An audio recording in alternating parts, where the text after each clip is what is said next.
With the F-150 Lightning leading the charge for electric pickup trucks from legacy automakers, GM revealed the Silverado and Sierra EVs and plans to deliver those by the end of 2023, leaving just Ram lagging behind the other best-selling trucks. But that's all changed now that the Ram 1500 REV production version has been officially unveiled. Hey, I'm Creech, this is Creech & Cars, and today I'll be going over everything you need to know about the Ram 1500 REV. Ram is confident in taking its time to produce its first EV, and has framed other automakers as releasing their models prematurely. So today I'm going to go over the exterior and interior design of the REV, as well as features, technology, and performance specs. Finally, I'll put it all together and see how the Ram 1500 REV stacks up to the competition in the fierce half-ton truck segment. The REV is the production version of the Revolution concept, which Ram showed off at the beginning of January. And it looks like the production model is called REV as a short form of Revolution, but it could also mean range extended vehicle. Stellantis used this terminology throughout 2022 when hinting at an electric Ram. So let's start by taking a look at the exterior design.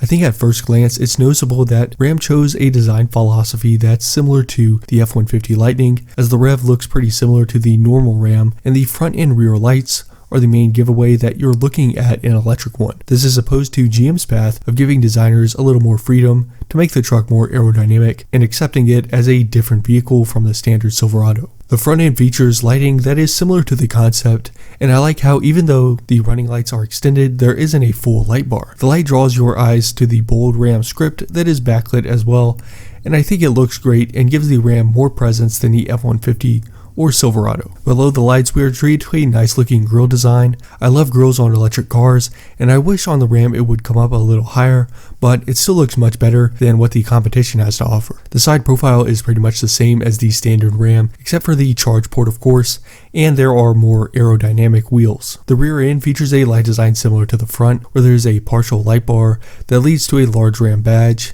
and we can also see a 4x4 badge in the right corner. While we haven't seen too much of the interior, I think we have seen everything that's different. This one shot of the dash shows minor tweaks to the design. Ram has been using large portrait style infotainment screens for a while now, so for Ram customers, the more EV-like screen is nothing new. The one major change that is visible is the addition of a small screen for the passenger.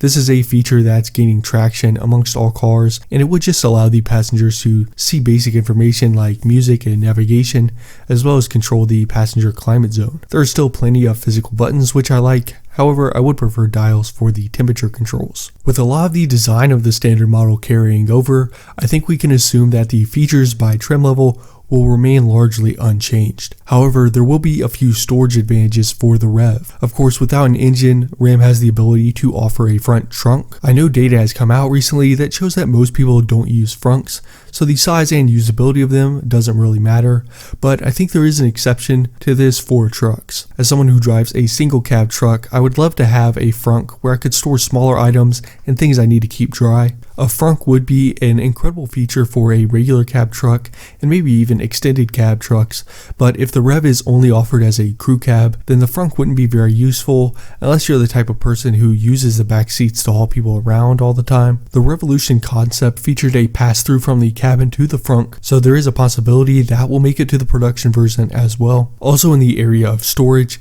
the Ram boxes apparently offer a little more storage volume. The REV will likely offer digital side view mirrors and an improved heads-up display. There will also be the smart home control feature, and this allows the driver or front passenger to adjust smart home settings like turning on the lights or changing the thermostat. Now let's take a look at some of the mechanical and performance specs.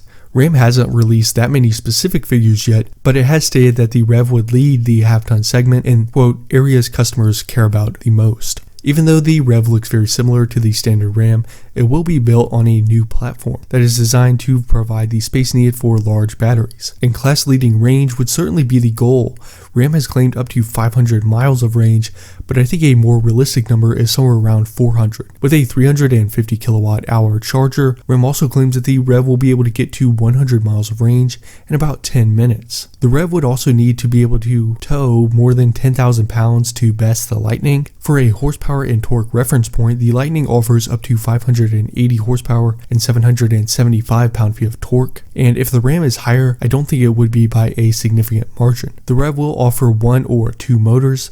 The 2-motor configuration will have 1 at each axle and give the driver 4-wheel drive and 4-wheel steering. Now that we have all that information, can the Ram 1500 REV take on or even dethrone the F-150? Ram truck sales have been flip-flopping with Silverados for second place for a little while now, and I do think that with the more conventional design and an interior that is familiar but doesn't feel dated, the Ram will be able to beat out similarly equipped Silverados. However, I think the Ram will struggle against the F-150, and a huge part of this is timing. While it's clever to make fun of Ford with the premature electrification commercial, Ram expects to begin delivering REVs in the 4th quarter of 2024. By that time, I think Ford can work out the kinks in the Lightning and have a solid footing in the electric truck market. New models always have problems, and Ram doesn't have the best reputation for reliability, so the REV may suffer if it has problems of its own after such a delayed release.